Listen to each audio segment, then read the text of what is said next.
In the summer of 1942, Nazi Germany launched a new offensive on the Eastern Front with the objective of capturing the oil fields of the Caucasus and securing control of the Volga River. The city of Stalingrad, strategically located alongside the Volga, became a priority target. The operation began with aerial bombings that devastated much of the city. Subsequently, prolonged urban combat ensued, in which the Soviet resistance, organized sector by sector, managed to halt the German advance. Every ruined building was transformed into a defensive position, hindering the movements of the invading troops. In November of 1942, the Red Army launched a counter-offensive that encircled the 6th German Army. Trapped without sufficient supplies, the German forces resisted for weeks under extreme temperatures, facing shortages of food, ammunition, and medicine. Rescue attempts were insufficient. The final surrender of German troops in February of 1943 changed the course of the war. How could a devastated city become the setting for one of the most decisive and costly battles in history?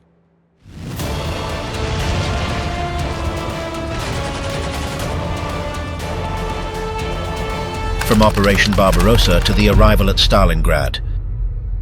On June 22, 1941, the armed forces of Nazi Germany launched Operation Barbarossa against the Soviet Union. More than 3 million German soldiers, along with Romanian, Hungarian, Italian and Finnish troops, crossed the border from the Baltic to the Black Sea. The campaign was designed as a rapid offensive to defeat the Red Army within a few weeks. During the first months, the German forces achieved significant advances, capturing large numbers of prisoners and extending their lines across the vast Soviet steppe. The offensive was organized in 3 main directions. Army Group North advanced toward Leningrad, Army Group Center headed toward Moscow, and Army Group South attacked Ukraine. In the initial stages, the Red Army, affected by political purges and organizational deficiencies, was unable to contain the attacks. Battles such as Minsk and Smolensk ended with enormous Soviet losses. However, the speed of the German advance caused supply problems, and the resistance began to strengthen as Soviet troops reorganized. During the summer and autumn of 1941, the German forces faced increasing difficulties. The lack of preparation for a prolonged war, the wear and tear of equipment, and the vast distances affected the Wehrmacht's mobility. Hitler constantly intervened in military decisions, ordering force diversions that delayed the advance toward Moscow. These actions prevented the concentration of all resources in one direction and favored the Soviet recovery. When winter arrived, the German troops were poorly equipped for the extreme temperatures. The Soviet counteroffensive, launched in December of 1941 under the command of Georgy Zhukov, pushed the Germans away from Moscow. The initially planned blitzkrieg campaign failed to achieve its objectives. The situation forced the German command to rethink its strategy for the following year. In 1942, Hitler decided to focus efforts on southern Russia. The main goal was to reach the oil fields of the Caucasus and cut off Soviet supplies flowing through the Volga. To achieve these aims, Army Group South was divided into 2. Group A was to advance toward the Caucasus, while Group B, with the 6th Army under Friedrich Paulus, was tasked with taking Stalingrad. The division of forces weakened the German offensive capacity. Despite this, the troops advanced through Ukraine during the summer of 1942. The Red Army, having learned from the previous year's mistakes, implemented new deep defense tactics, retreating in an orderly fashion and using the terrain to its advantage. Although the losses were high, the Soviets managed to delay the German offensive. In August of 1942, the German vanguards reached the banks of the Volga River north of Stalingrad. The city, located at a strategic point for communications and river transport, became the next military target. Before the start of urban combat, the Luftwaffe launched a series of massive bombings that destroyed much of the civilian infrastructure. Thousands of civilians died in the attacks, and the city was reduced to smoldering ruins. The destruction of Stalingrad did not ease the German conquest. On the contrary, the rubble offered natural defensive positions for the Red Army. The fighting shifted to street-by-street and building-by-building combat. The devastated city turned into a battlefield where German mobility and firepower lost effectiveness. The arrival at Stalingrad marked a major shift in the development of the war in the east. The German advance, which had been rapid and successful in the early months, began to encounter unrelenting resistance. The Red Army, though it had suffered enormous losses, was determined to defend the city at all costs. From this moment on, the confrontation would cease to be a campaign of rapid maneuvers and would become a prolonged war of attrition. The German advance toward the Volga and the beginning of the encirclement. In the spring of 1942, the German strategy on the Eastern Front changed significantly. After the failed advance toward Moscow and the resistance encountered during the previous winter, Hitler decided to direct the main offensive toward the south of the Soviet Union. The main objective was to conquer the oil fields of the Caucasus and secure control over the Volga, a vital transportation axis for the Soviets. Army Group South, under the overall command of Gerd von Rundstedt, was reorganized into two parts: Group A, tasked with the offensive toward the Caucasus, and Group B, directed toward Stalingrad. Within the latter, the German Sixth Army, under General Friedrich Paulus, was assigned the mission of capturing the city that bore the name of the Soviet leader. The operation was planned with the expectation of a swift advance and limited resistance, similar to the early campaigns of the previous year. During the months of May and June, the German forces prepared to launch the new summer offensive, known as Case Blue. On the southern front, the Soviet defenses, still in recovery, offered irregular resistance. The German units, supported by Romanian, Italian and Hungarian divisions, advanced through eastern Ukraine and the Donbass region, capturing strategic cities and forcing Soviet troops to retreat. As the Sixth Army advanced toward the Volga, logistical conditions began to deteriorate. The distances grew longer and the supply lines became more vulnerable. The dispersion of forces caused by Hitler's multiple strategic objectives weakened the German capacity for concentration. Although Soviet resistance did not stop the advance, it managed to delay it in several sectors. In July, the German forces reached the middle course of the Don River. The capture of Rostov and the opening of access to the Caucasus were considered major victories. However, instead of reinforcing their positions, the German High Command decided to continue the advance toward Stalingrad, further dividing the available resources. This decision increased the pressure on the Sixth Army, which had to carry out its mission with limited means and under increasingly difficult conditions. By late July and early August, the Sixth Army approached Stalingrad. The city, located on the western bank of the Volga, was an important industrial and transportation hub. Controlling it meant cutting off one of the main Soviet supply routes and protecting the northern flank of the offensive toward the Caucasus. Hitler, aware of the symbolic value of its name, ordered its capture as an absolute priority. Before beginning urban combat, the Luftwaffe launched a massive bombing campaign against Stalingrad. For several days, the city was continuously attacked, causing a large number of civilian deaths and destroying most of the infrastructure. The ruins of Stalingrad, far from facilitating the German advance, became a defensive maze that favored the Red Army. The bombing did not break Soviet resistance.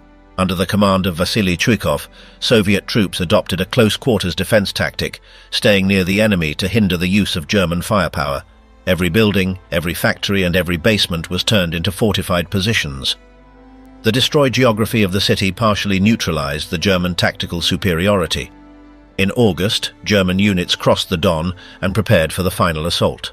The capture of Stalingrad was seen as the culmination of the summer campaign. The Sixth Army began launching attacks on the northern suburbs, attempting to break through to the city center and the Volga. Despite initial advances, Soviet resistance increased as new reinforcements crossed the river under constant fire. The German High Command underestimated the Soviet capacity to replenish men and materiel.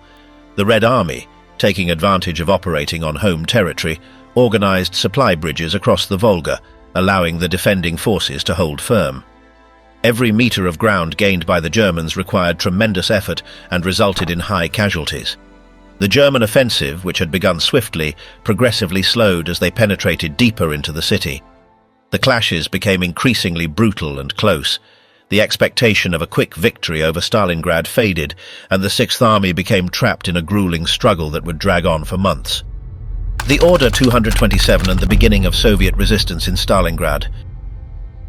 On July 28, 1942, in response to the German advance on the southern front, the Soviet leadership issued an order that would change the conduct of its troops. Known as Order 227, its content was clear and direct. Any unauthorized retreat was prohibited. The slogan, "Not one step back," became a mandate that governed the behavior of Soviet soldiers over the following months. The situation that prompted this order was critical. The Red Army had suffered successive defeats in the early months of the summer campaign. The fall of strategic cities and the advance of the German Sixth Army toward the Volga caused alarm in the Soviet High Command.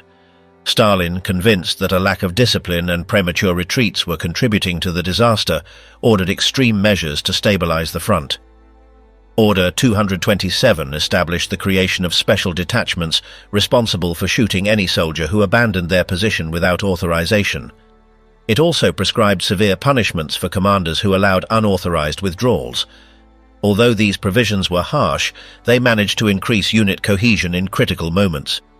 As the Sixth Army approached Stalingrad, Soviet commanders began to reorganize the city's defenses.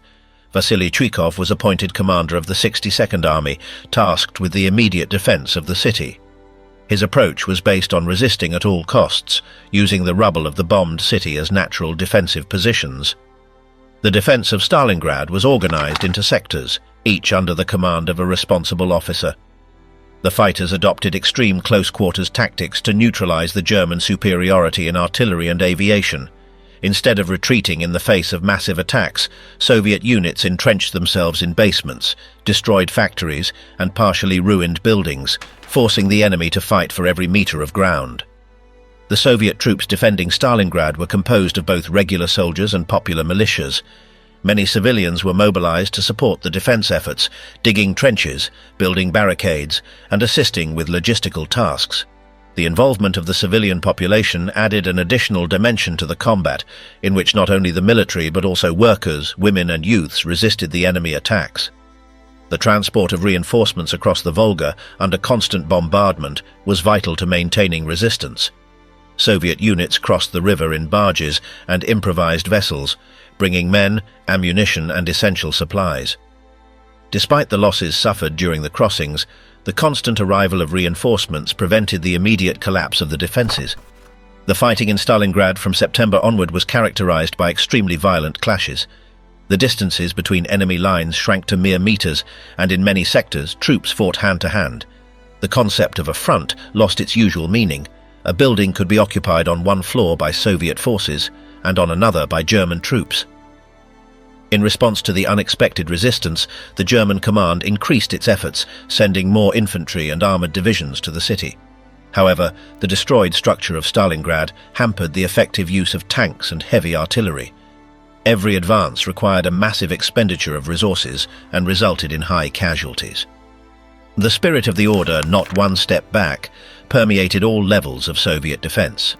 Despite massive losses, Soviet units continued to resist.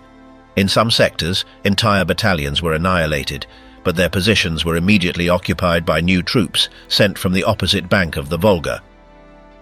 The resistance in Stalingrad not only halted the German momentum, but also began to cause considerable attrition among the attacking forces. The Sixth Army, accustomed to the rapid campaigns of previous years, found in Stalingrad a persistent obstacle it could not easily overcome. What initially seemed like a quick conquest operation turned into a prolonged confrontation that consumed men and material at an unsustainable rate. The implementation of Order 227, together with the defensive reorganization and the collective effort of military personnel and civilians, turned Soviet resistance in Stalingrad into a decisive factor in halting the German advance in the summer of 1942. The first bombings and the destruction of Stalingrad. At the end of August of 1942, the city of Stalingrad was subjected to a series of massive bombings by the German Air Force. The Luftwaffe, led by General Richthofen, was ordered to destroy the industrial infrastructure, communications, and the morale of the civilian population before the ground assault. For several consecutive days, waves of German bombers attacked without pause, reducing much of the city to rubble. The first large-scale attack began on August 23rd. Within hours, extensive residential areas were razed. Factories, warehouses, train stations, and hospitals were destroyed or rendered unusable. It is estimated that more than 40,000 civilians died during these initial bombings. Many neighborhoods were consumed by fires that spread uncontrollably due to the summer heat and the lack of means to fight them. The physical destruction of Stalingrad not only caused enormous human suffering, but also transformed the urban environment into a chaotic battlefield. The ruins, instead of facilitating the German advance as planned, created countless improvised defensive positions for the Soviet troops. Every collapsed building, every street covered in debris, offered shelter and opportunities for ambush. The devastation severely affected the civilian population that had not managed to evacuate. Thousands of people were trapped in the basements of destroyed buildings or sought refuge in the rubble. Many of the wounded lacked medical care, and basic supplies such as drinking water, electricity and food were scarce from the early days of the siege. The Soviet command, although shaken by the magnitude of the attack, used the ruins to reorganize its defenses. The Soviet Sixth Army, under the command of Vasily Chuikov, began to establish resistance points within the rubble, thus hindering the advance of German units. Soviet soldiers were ordered to defend each sector of the city to the last man, using the remains of buildings as improvised trenches. Meanwhile, the units of the German Sixth Army, commanded by Friedrich Paulus, crossed the Don River and advanced toward the suburbs of Stalingrad. Despite the previous bombings, they encountered stronger resistance than expected. The Soviet troops, entrenched in the ruins, began practicing close-quarters warfare, getting as close as possible to the German soldiers to reduce the effectiveness of their artillery and aerial bombardments. The first ground confrontations in Stalingrad were characterized by very intense combat in strategic points such as the Dzerzhinsky tractor factory and the railway depots. The conquest of each city block required days of fierce fighting, with enormous human losses on both sides. Mobility, which had been a German advantage in previous campaigns, proved almost impossible in the shattered terrain. General Paulus requested additional reinforcements from the German High Command. However, the dispersion of resources due to the simultaneous offensive in the Caucasus made it difficult to send fresh units. Despite these problems, Hitler's orders remained clear. Stalingrad had to be captured at any cost. As the days progressed, the bombings continued, but their effectiveness diminished. The Luftwaffe, affected by wear and tear, faced growing opposition from Soviet aviation and a shortage of fuel and spare parts. German air supremacy, decisive in other campaigns, began to weaken in the Stalingrad sector. The initial bombings, intended to destroy Soviet resistance capacity, ended up complicating Wehrmacht operations. German commanders failed to anticipate that the ruins would favor a tenacious defense based on hand-to-hand combat. The fighting in Stalingrad, which was initially expected to be brief, began to transform into a prolonged battle of attrition. The urban landscape of Stalingrad, turned into a sea of ruins, marked the beginning of one of the bloodiest phases of the campaign. The city, although physically destroyed, remained firm through the resistance of its defenders, who used every piece of rubble and every crumbling wall as part of their strategy to prevent the German advance. Urban warfare, house-to-house fighting. In September of 1942, a new phase in the Battle of Stalingrad began. With much of the city reduced to rubble due to aerial bombings, the confrontations between the German army and Soviet forces turned into an extremely violent urban war. Every building, every basement, and every factory became a small fortress that had to be conquered or defended through hand-to-hand combat. The German Sixth Army, under the command of Friedrich Paulus, advanced slowly through the northern suburbs of the city. The Germans encountered unexpectedly fierce resistance in the first destroyed neighborhoods. The Soviet troops, following direct orders not to give up ground, fought from the rubble using machine guns, sniper rifles, and hand grenades. The closeness of the fighting reduced the effectiveness of German artillery and air power. In many sectors of Stalingrad, the distances between enemy lines were only a few meters. The fighting took place on the floors of buildings, in underground tunnels, train stations, and the ruins of factories. A single building could house soldiers from both sides on different levels or in separate rooms. The notion of a clear battlefront disappeared, replaced by a labyrinth of interconnected and constantly contested positions. The German strategy relied on launching small assault groups, supported by light tanks and mobile artillery. These groups were tasked with clearing buildings one by one through rapid, sustained attacks. However, Soviet troops, often entrenched in reinforced basements or hidden positions among the rubble, managed to halt or even annihilate the attackers before they could reach their objectives. The Soviet army, for its part, organized its defense through small, autonomous detachments.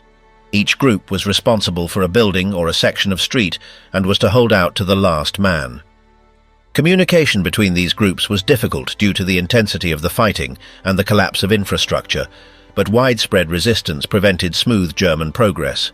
The Dzerzhinsky tractor factory, the Red October factory, and the Gerhardt flour mill became symbols of the resistance.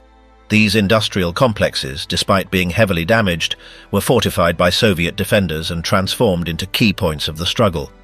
For weeks, German assaults crashed against these positions, with massive casualties on both sides. Snipers played a prominent role in this phase of the battle. The Soviets, taking advantage of the rubble and ruined structures, established sniper networks that inflicted significant losses on German officers and non-commissioned officers. One of the most well-known was Vasily Zaitsev, whose activity in central Stalingrad helped halt enemy advances and maintain morale among the defenders. The intensity of the urban combat also affected the soldiers' morale. Constant stress, the proximity of the enemy, lack of rest, and extreme unsanitary conditions caused growing fatigue among the troops. The German units, used to rapid movements and open field operations, suffered particularly from the type of warfare being fought in Stalingrad. The supply of ammunition, food, and medicine became a challenge for both sides. Soviet artillery, deployed on the eastern bank of the Volga, maintained constant fire on German positions, complicating the transport of reinforcements and supplies. The Germans, although they controlled part of the city, failed to completely cut off the Soviet supply corridors operating across the river. Despite German efforts, by mid-October of 1942, the advance had slowed considerably. Every small territorial gain cost a high number of casualties. The Soviet units, though depleted, received constant reinforcements from the other side of the Volga, where factories under military administration continued producing weapons and ammunition despite the bombings. The war in Stalingrad had turned into a brutal war of attrition. Neither side was willing to give up ground, and casualties numbered in the thousands each week. The German hope for a swift conquest of the city slowly faded amid the incessant fighting in the ruins. Axis allies and internal divisions in the encirclement of Stalingrad. While German forces fought inside Stalingrad, the responsibility for protecting the flanks of the German Sixth Army fell primarily on the Axis allied troops. Romanian, Italian, and Hungarian units were deployed along the Don River and in less prioritized sectors, under the assumption that the Soviet threat in those areas was limited. The German command trusted that these forces, although less experienced and poorly equipped, could hold their positions long enough to ensure the full conquest of Stalingrad. However, serious problems arose from the beginning regarding the preparation, weaponry, and morale of these Allied armies. The Romanian troops, deployed northwest of Stalingrad, lacked sufficient anti-tank weapons and heavy artillery support. Their equipment was mostly outdated, and their defensive lines were spread across sectors too wide to be effectively covered. The Italian forces, assigned to protect more distant sectors, faced similar shortages, along with supply issues and a lack of internal cohesion. The Hungarian units, concentrated farther north, also displayed significant deficiencies in their combat capacity against Soviet forces. The German High Command's confidence in these allies was not based on a realistic assessment of their capabilities, but on the urgent need to free up German troops for direct combat in Stalingrad. This strategic decision, made under pressure, created a structural vulnerability in the flanks of the Sixth Army that would later be exploited by the Soviet command. Within the German army itself, tensions began to emerge due to logistical difficulties, combat fatigue, and command disagreements. Some officers at both division and corps level expressed concerns about the lack of resources and the increasing wear on the units engaged in urban battle. However, the Supreme Command, following Hitler's direct orders, maintained the objective of capturing Stalingrad at any cost, without seriously considering the need to reorganize or strengthen the flanks. Conditions for the Axis allies worsened as autumn progressed. The Red Army, observing the weakness of the Romanian and Italian positions, began covertly concentrating forces in specific sectors of the front. Under the leadership of generals such as Alexander Vasilevsky and Georgy Zhukov, the Soviet High Command planned a large-scale offensive aimed at encircling the German Sixth Army by exploiting precisely those weaknesses. Intelligence reports available to the Germans indicated Soviet troop movements, but they were underestimated or regarded as mere defensive maneuvers. The German staff, absorbed by the fighting within Stalingrad, did not take decisive measures to reinforce their allies or shorten their defensive lines. Meanwhile, Romanian and Hungarian troops, aware of their vulnerability, repeatedly requested support in anti-tank weapons and infantry reserves. These requests were mostly ignored or insufficiently addressed due to priorities centered on operations within the city. Inside Stalingrad, the German army also faced internal divisions related to the growing difficulties of urban combat. Accumulated casualties, the lack of effective rotations, and the physical and mental deterioration of the troops began to affect unit efficiency. As the number of wounded and sick increased, field hospitals overflowed, and supply lines became increasingly fragile. The combination of a weakened outer defense and an exhausted army inside created ideal conditions for the Red Army to launch a strategic offensive. The apparent solidity of the German encirclement around Stalingrad concealed deep structural flaws that, although visible to some commanders, were not corrected in time. The positioning of the Axis allies on the flanks and the internal tensions within the Sixth Army contributed decisively to the later developments of the battle. These weaknesses would be exploited in November of 1942 during Operation Uranus, changing the course of the fight for Stalingrad. The final German attempt to take Stalingrad. By mid-October of 1942, the situation in Stalingrad had become critical for both sides. The German army, after weeks of intense urban combat, was exhausted and increasingly short on resources. Despite the difficulties, Hitler insisted that the city had to be fully captured. General Friedrich Paulus, commander of the German Sixth Army, received orders to launch a final assault to seize the last Soviet-held sectors on the western bank of the Volga. The German plan consisted of concentrating forces in a coordinated attack aimed at the industrial district located in the northern part of the city. This area included the Red October, Dzerzhinsky and Barricadi factories, which had withstood previous offensives. The goal was to break through Soviet lines, reach the river, and eliminate the crossing points that allowed a constant flow of reinforcements to the defenders. On November 6th, the new assault began. Despite the worsening weather conditions, the offensive was launched with heavy artillery support and airstrikes. However, the prior bombings had reduced the city to such an extent that the projectiles had limited effect on the fortified positions among the rubble. The Soviet defenders, entrenched in basements, factory walls, and improvised positions, managed to withstand the initial onslaughts. The German advance was slow and costly. Every meter gained required hand-to-hand fighting and a massive expenditure of ammunition and men. The attacking units suffered progressive attrition. Many of the battalions involved in the final assault retained only a fraction of their original strength.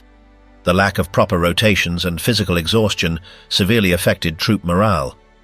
Meanwhile, the Soviet command, led by Vasily Chuikov in the immediate defense of Stalingrad, maintained its strategy of defense in depth. Every time the Germans managed to capture a building or a section of street, they encountered a new line of resistance just a few meters ahead. This tactic, combined with the continuous supply of reinforcements and ammunition from the eastern bank of the Volga, allowed the defenders to absorb the German attacks without collapsing. The involvement of Soviet snipers, specialized assault units, and small autonomous groups further complicated the German offensive. Reduced visibility due to smoke, lack of coordination among assault teams, and the difficulty of maintaining secure communication lines caused the German attacks to fragment into isolated and ineffective actions. At the same time, the logistical situation of the Sixth Army worsened. The supply of ammunition, food and fuel was irregular due to Soviet bombings on supply routes and the poor condition of the infrastructure. Sanitary conditions deteriorated rapidly, and diseases began to spread among the troops. On November 9th, after several days of uninterrupted fighting, the German advance was finally halted. The Soviet forces, although also exhausted, had managed to retain control of the key industrial sectors. Paulus's objective of reaching the Volga and cutting off Soviet supplies was not achieved. The Sixth Army became trapped in static combat, unable to complete the conquest of Stalingrad. The failure of the final assault was not followed by a retreat or significant reorganization. Following Hitler's orders, the Sixth Army remained in its positions, exposed to the growing threat of a large-scale Soviet counteroffensive. The insistence on maintaining control of a partially destroyed city and the refusal to consider strategic alternatives solidified a situation of vulnerability. In the following days, the Soviet command accelerated preparations for an offensive operation aimed not only at relieving the pressure on Stalingrad, but at changing the course of the war on the southern sector of the Eastern Front. Meanwhile, within the city the fighting continued, but the German forces, deprived of their offensive capacity, were limited to holding out in scattered sectors with no real possibility of achieving total victory. Operation Uranus and the beginning of the German encirclement. In November of 1942, the Soviet command was ready to launch a large-scale offensive in the Stalingrad sector. The operation, named Uranus, was designed to encircle the German Sixth Army and the Axis Allied forces deployed on the flanks, weakened by the lack of reinforcements and adequate weaponry. Under the direction of Generals Alexander Vasilevsky and Georgy Zhukov, the Red Army concentrated a large number of troops, tanks and artillery in strategic sectors to the north and south of the city. The preparation of the operation was carried out in complete secrecy. Soviet units were deployed at night and concealed during the day to avoid detection by German reconnaissance aircraft. Meanwhile, German commanders underestimated the scale of the threat, convinced that the Soviets lacked sufficient resources to launch a large-scale offensive during the winter. On November 19, 1942, in adverse weather conditions, Soviet forces launched the attack against Romanian positions north of Stalingrad. Under intense artillery fire, the Romanian defensive lines quickly collapsed. The lack of effective anti-tank weapons and the poor training of the Allied troops facilitated the Soviet advance. Within hours, Red Army forces broke through the front and began advancing southward, threatening the German rear. The next day, November 20th, a second offensive was launched against Romanian positions south of Stalingrad. As in the northern sector, the defenses collapsed under the weight of Soviet numerical and material superiority. The German units positioned between the two attack sectors suddenly found themselves in a vulnerable position, unable to establish a coherent defensive line. On November 23rd, Soviet forces from the north and south met in the town of Kalak, west of Stalingrad. This maneuver closed the encirclement around more than 250,000 Axis troops, including the entirety of the German Sixth Army, several Romanian divisions, elements of the 4th Panzer Army, and other auxiliary units. The encirclement, achieved in just 4 days of combat, trapped the German forces in a pocket without secure access to supplies or any immediate chance of escape. The German High Command, surprised by the speed and magnitude of the Soviet offensive, reacted too late. Communications between the Sixth Army and Higher Command became irregular due to the destruction of communication lines. Initially, some German officers proposed an immediate withdrawal to the west in an attempt to break the encirclement, but Hitler rejected any retreat, ordering Friedrich Paulus to hold his positions in Stalingrad. Inside the encircled perimeter, the situation began to deteriorate rapidly. Food, ammunition and fuel reserves, already limited before the encirclement, were not sufficient to sustain the troops for an extended period. The winter cold, disease and lack of basic supplies increased casualties among German soldiers and their allies. Meanwhile, the Red Army consolidated its positions around the pocket. The Soviets fortified the outer ring to prevent any breakout attempts and began planning additional operations to progressively reduce resistance inside the encirclement. At the same time, new Soviet units were deployed to intercept any possible German rescue attempts from outside. Operation Uranus represented a devastating strategic blow to the Wehrmacht on the Eastern Front. The loss of mobility, the inability to reinforce or evacuate the Sixth Army, and Soviet control of the initiative shifted the balance of power in the region. The situation of the encircled troops in Stalingrad became an unprecedented military crisis for Germany during the Second World War. The encirclement established at the end of November of 1942 was solid and difficult to break. Despite some later efforts by German forces outside the pocket, the Sixth Army was left isolated, forced to survive with the resources at hand and to face a relentless winter with no real prospect of salvation. Hitler's orders and forced resistance. After the Soviet encirclement was completed at the end of November of 1942, the German Sixth Army was trapped in Stalingrad, along with various Romanian and auxiliary units. The situation demanded an immediate decision to attempt the rescue of the encircled troops.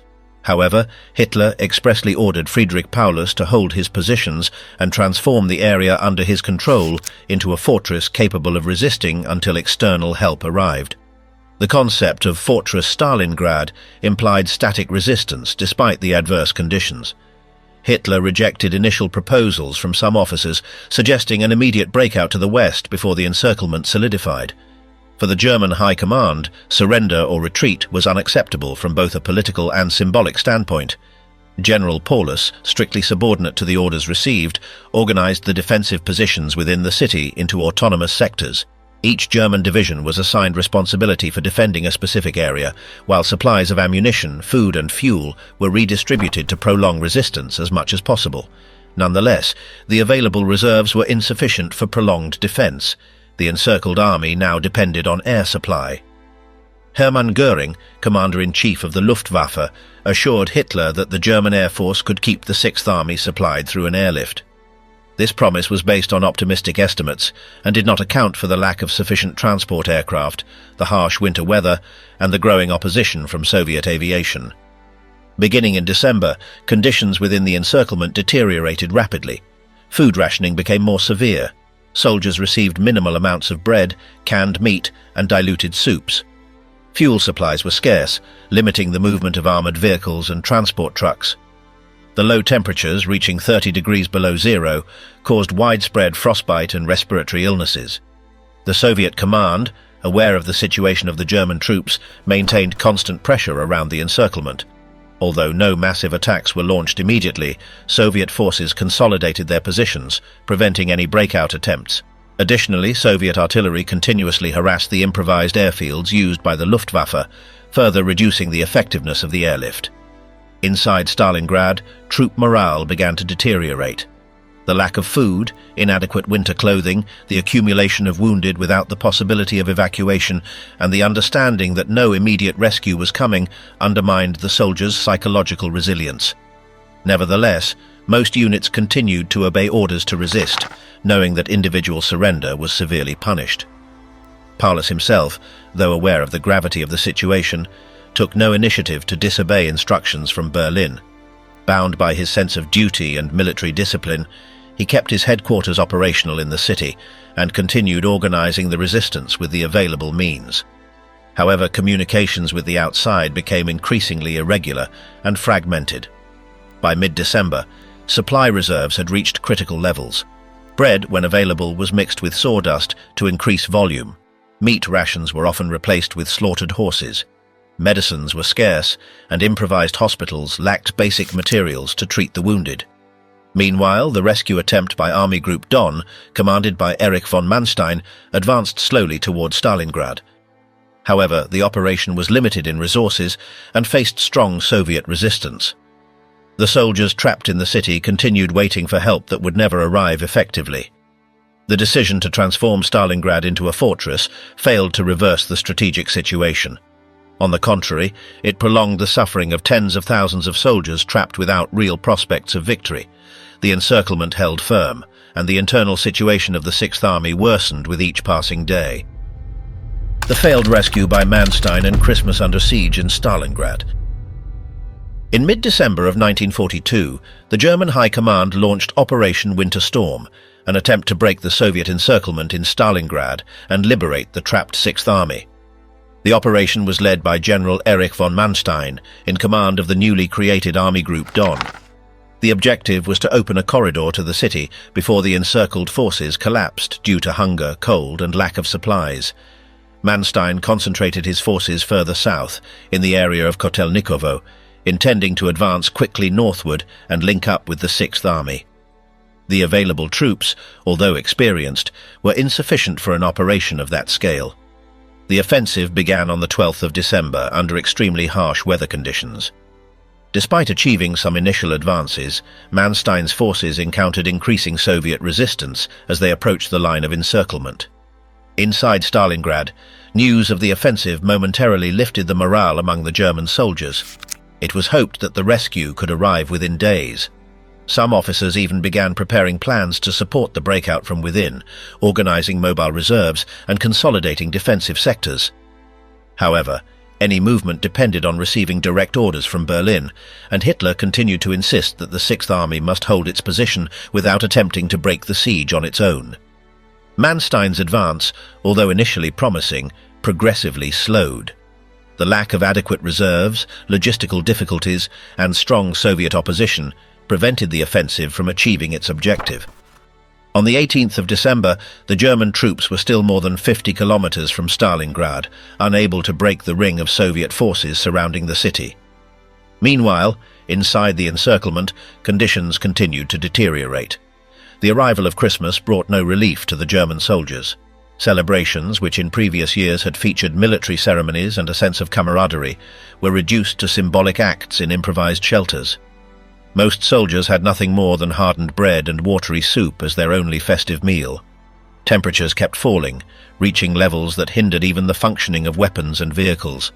Letters and messages sent from Berlin tried to maintain the fighting spirit, speaking of the heroic resistance of the Sixth Army and assuring that help was on the way. However, in practice, many soldiers realized that the chances of rescue were becoming increasingly remote. The shortage of ammunition, fuel, and medicine made the situation unsustainable. Diseases, particularly typhus and dysentery, spread among the weakened troops. The field hospitals, improvised in frozen basements, could barely attend to the wounded and the sick. Many soldiers, too weak to fight, died in their positions or during attempts to transfer them to aid posts. Overall, morale fell even further when it became clear that Manstein's effort would not succeed. By the end of December, the offensive was definitively halted, and the troops of Army Group Don had to retreat in the face of new Soviet attacks. Inside Stalingrad, confirmation of this failure sealed the fate of the Sixth Army. With no possibility of being rescued and no resources to sustain a prolonged resistance, the trapped troops now faced only two alternatives: to continue fighting under impossible conditions or to surrender, an option that Hitler had expressly forbidden. As the end of the year approached, the situation inside Stalingrad became increasingly desperate, with soldiers fighting more against hunger and cold than against the enemy. The rescue attempt, though bold, did not change the course of events. The Sixth Army remained trapped, and its fate seemed inevitable as the Soviet winter revealed all its harshness. The collapse of the airlift and the exhaustion of the Sixth Army. Starting in December of 1942, the survival of the German Sixth Army encircled in Stalingrad depended exclusively on the airlift organized by the Luftwaffe. Hermann Göring had assured Hitler that his planes would be capable of transporting the necessary daily tonnage of supplies to keep the troops operational. This promise, based on optimistic calculations, did not align with the logistical and meteorological realities of the Eastern Front. The number of available transport aircraft was insufficient to meet the needs of the Sixth Army. Moreover, most of the aircraft were outdated models or poorly suited to the extreme conditions of the Russian winter. Each day, the German Air Force faced the challenge of taking off and landing on improvised runways under constant threat of Soviet fire and temperatures that hampered the operation of engines and hydraulic systems. The airfield at Pitomnik became the main hub for receiving supplies. Other fields, such as Gumrak, provided support, but their capacity was limited. The planes carried food, ammunition, medicine, and occasionally fuel. In return, they evacuated severely wounded soldiers who could withstand the arduous journey back. However, the quantities transported were never sufficient to cover the basic needs of the trapped troops. The daily average of supplies delivered varied between 80 and 100 tons, far below the 300 tons, considered the minimum to keep the Sixth Army operational. Aircraft losses due to Soviet attacks and accidents caused by bad weather increased week by week, further reducing the effectiveness of the airlift. Inside Stalingrad, the situation deteriorated irreversibly. Food rations decreased drastically. Soldiers received only a few hundred grams of bread per day, mixed with additives such as sawdust to increase volume. The troops resorted to slaughtering horses and searching for any type of food available among the rubble. Hunger weakened the men, reducing their combat capacity and increasing the incidence of disease. Sanitary conditions deteriorated rapidly. The lack of medicine and basic medical supplies turned field hospitals into places where infections spread uncontrollably. Many wounded received no proper treatment and died from causes that under other circumstances would have been treatable. Typhus, dysentery, and lung infections spread among the exhausted troops. The extreme cold further worsened the situation. Temperatures dropped below 30 degrees below zero. Winter clothing, when available, was insufficient or inadequate. Many soldiers suffered severe frostbite on their extremities, leading to amputations or death from gangrene. Morale within the encirclement dropped alarmingly. Despite the efforts of official propaganda, which broadcast messages of heroic resistance, most soldiers understood that rescue was unlikely. The combination of hunger, cold, disease, and lack of positive news eroded unit cohesion. The German command tried to maintain organizational structure, but it became increasingly difficult to gather sufficient forces for effective defensive operations. Orders for local counterattacks or for consolidating sectors could barely be carried out due to the lack of men fit to fight. Many detachments existed only nominally, with a few survivors attempting to hold their positions. Soviet pressure, though not always in the form of major offensives, remained constant through artillery attacks, raids by small assault groups, and the systematic blockade of airfields. The progressive attrition was inevitable. The airlift, far from ensuring survival, only prolonged the suffering of the trapped troops. By the end of December, the Luftwaffe could no longer sustain the effort. Aircraft and crew losses reached unsustainable levels, and the arrival of supplies was reduced to symbolic quantities. The Sixth Army's ability to resist a large-scale Soviet offensive was virtually non-existent. The failure of the airlift left the Sixth Army in a desperate situation. With no possibility of receiving sufficient reinforcements or supplies, no ability to break the encirclement, and under inhumane conditions, defeat became a matter of time. The surrender of Paulus. By the end of January of 1943, the situation of the German Sixth Army in Stalingrad was unsustainable. After months of combat, hunger, and disease, the remaining forces were on the verge of total collapse. Air supply efforts had failed, and communications with the outside were sporadic and unreliable. Most of the surviving soldiers were in a state of extreme exhaustion, unable to offer organized resistance. On the 22nd of January, the Soviet command, through General Konstantin Rokossovsky, sent a surrender proposal to General Friedrich Paulus. The offer guaranteed humane treatment for the prisoners if the Sixth Army surrendered immediately. Paulus, following Hitler's orders, rejected the proposal without negotiations. The direct order from Berlin was to resist to the last man, without considering surrender under any circumstances. A few days later, the Red Army launched a final offensive to reduce the inner pocket. The attack began on the 10th of January with intense artillery bombardment, followed by coordinated advances of infantry and tanks. German resistance, though brave in some sectors, was fragmented and desperate. The lack of ammunition, food shortages, and low temperatures made it impossible to sustain a prolonged defense. By the 25th of January, Soviet forces had divided the German pocket into two main sectors, one in the north, where most of the combat forces were located, and another in the south, where the remnants of the command and some scattered units were concentrated. The fighting was reduced to small pockets of resistance, with many German soldiers surrendering spontaneously due to the impossibility of continuing the fight. On the 30th of January, Hitler promoted Friedrich Paulus to the rank of Field Marshal, the highest in the German army. Hitler's intention was symbolic. No German field marshal had ever been captured alive, and it was expected that Paulus would choose suicide rather than surrender. However, the general, faced with an evident reality, decided to capitulate to avoid the complete annihilation of his men. On the 31st of January, Paulus was captured in the basement of the former Univermag store in central Stalingrad, where he had established his headquarters. He surrendered to the Red Army forces without resistance. News of his capture was quickly transmitted to Berlin, causing a deep shock in the German High Command. After Paulus's surrender, fighting in the southern part of the city gradually ceased. However, some small isolated groups of German soldiers continued resisting in sectors of northern Stalingrad for several days. Most of them finally surrendered on the 2nd of February of 1943, marking the official end of the battle. The surrender of the Sixth Army was an unprecedented military disaster for Germany. More than 90,000 German and Allied soldiers were taken prisoner. Many of them were in deplorable physical condition, weakened by hunger, disease, and cold. Of those captured, only a small fraction would survive the harsh conditions of Soviet prison camps. The Soviet General Staff celebrated the victory as a major strategic and moral success. The capture of a German field marshal, along with tens of thousands of prisoners, demonstrated the Red Army's ability to defeat the Wehrmacht's most experienced forces.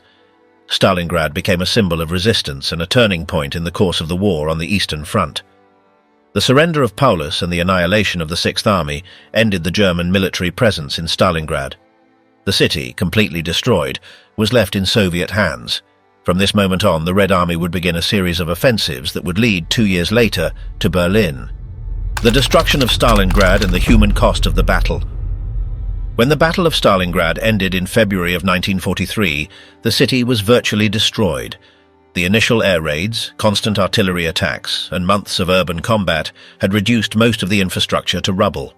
Factories, residential buildings, hospitals, and schools were almost completely razed, leaving behind a landscape of ruins that barely resembled a once-inhabited city. The damage was not limited to material structures. The civilian population of Stalingrad suffered enormous losses.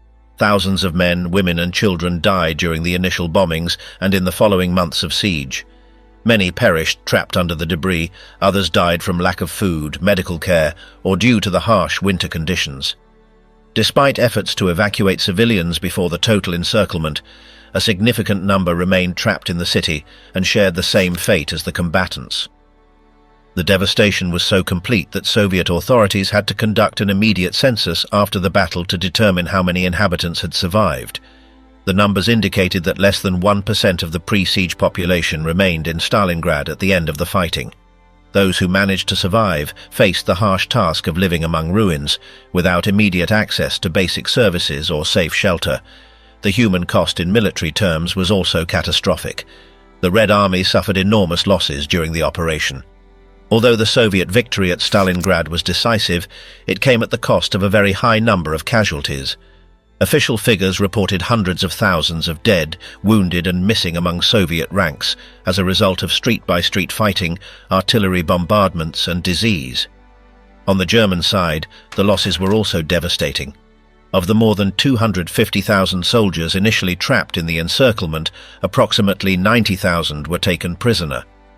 However, the extreme conditions in the prison camps, lack of food and forced transfers in freezing temperatures caused the death of most of the captives.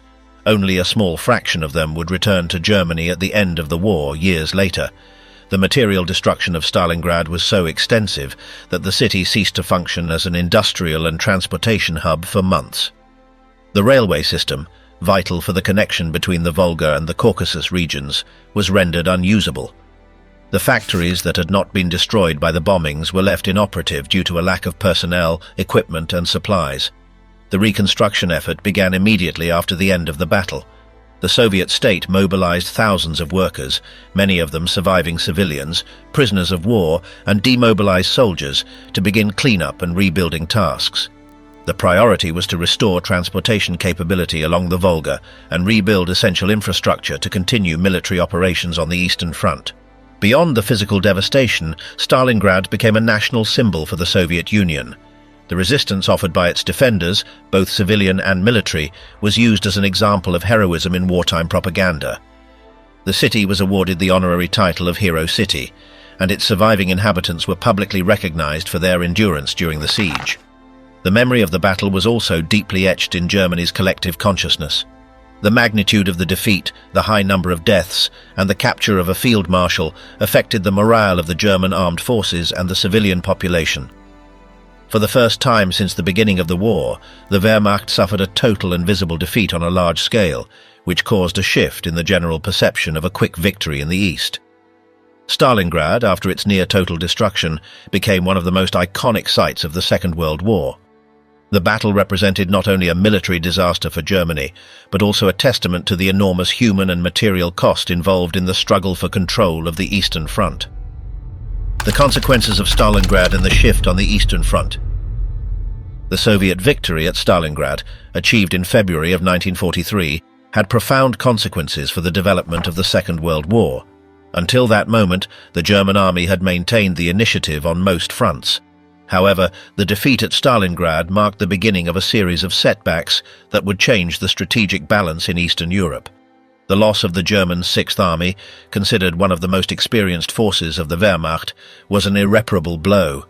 It was not only a military defeat, but also a moral and psychological catastrophe for the German armed forces. For the first time since the beginning of the war, an entire formation was destroyed or captured in its entirety, along with a field marshal. In Berlin, the news of Friedrich Paulus's surrender caused shock. Hitler had placed great hopes in the ability to hold out in Stalingrad. His policy of not allowing retreats and insisting on total defense revealed its limitations against a Soviet strategy that was more flexible and better adapted to the conditions of war in the East. Nazi propaganda attempted to minimize the magnitude of the defeat, presenting it as a heroic sacrifice that had delayed Soviet plans. However, the impact on morale, both among the soldiers and the German civilian population, was evident. From Stalingrad onward, doubts increased about the possibility of achieving final victory in the East. On the Soviet side, the victory at Stalingrad strengthened confidence in the Red Army's ability to confront and defeat the Wehrmacht. The success of Operation Uranus, which had led to the encirclement and destruction of the Sixth Army, demonstrated the effectiveness of Soviet strategic planning and the ability to concentrate forces at decisive points. Immediately after the German surrender, the Soviet High Command launched new offensives along the Eastern Front. Although some of these operations met with effective German resistance, the overall trend shifted in favor of the Soviet Union. Throughout 1943, the Red Army regained significant territory, including Kharkov and Kursk, and began advancing systematically westward. The victory at Stalingrad also had diplomatic effects. It convinced the Western Allies that the Soviet Union was not only resisting, but could also take on a significant offensive role against Germany. This perception influenced decisions made at later conferences, such as the one in Tehran in 1943, where the opening of a second front in Western Europe was planned. In military terms, Stalingrad marked the end of Germany's ability to conduct large-scale offensives on the Eastern Front. From that moment on, the Wehrmacht was forced to adopt a mostly defensive stance, trying to contain Soviet advances with increasingly limited resources. The losses suffered at Stalingrad could not be adequately replaced, either in terms of experienced troops or equipment. The reorganization of Soviet forces after Stalingrad also allowed for the refinement of tactics and strategies that would be successfully employed in later campaigns. The Red Army improved its logistical capabilities, its coordination of combined arms, and its efficiency in exploiting breaches in enemy lines. The Soviet Union's international prestige grew considerably after the victory at Stalingrad. For many observers around the world, the Soviet resistance and triumph represented a turning point in the war against the Axis. The sacrifice of millions of Soviet soldiers and civilians began to be recognized as a crucial factor in the defeat of the Nazi regime. The Battle of Stalingrad left deep scars on both sides. For Germany, it marked the beginning of a slow but irreversible retreat in the East. For the Soviet Union, it represented a validation of its capacity for resistance and a boost for future operations that would culminate in the conquest of Berlin in 1945. The surrender of the German Sixth Army in Stalingrad changed the course of the Second World War. Germany lost hundreds of thousands of soldiers and could no longer maintain control on the Eastern Front. From that moment on, the Red Army advanced increasingly and began to recover the occupied territories. Stalingrad was almost completely destroyed. Its reconstruction began shortly after the battle and was seen as a sign of the Soviet Union's determination to keep resisting. The defeat affected Germany both militarily and in the confidence of its population in victory. What happened in Stalingrad shows the scale of the conflict in the East and the great human cost it caused. The struggle was not only between armies, but also a test of endurance for soldiers and civilians under extremely harsh conditions. The outcome of this battle had direct consequences for how the war ended in Europe.